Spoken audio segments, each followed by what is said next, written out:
হে দোস্ত, আসসালামু আলাইকুম। কেমন আছেন সবাই? আশা করি সবাই ভালো আছেন।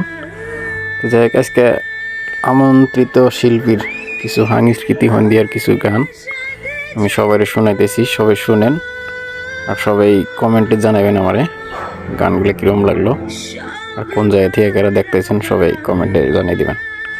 আর আমার পেজটা নতুন থাকলে পেজটা ফলো করে নেবেন। তো শুনতে থাকেন।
Shut up.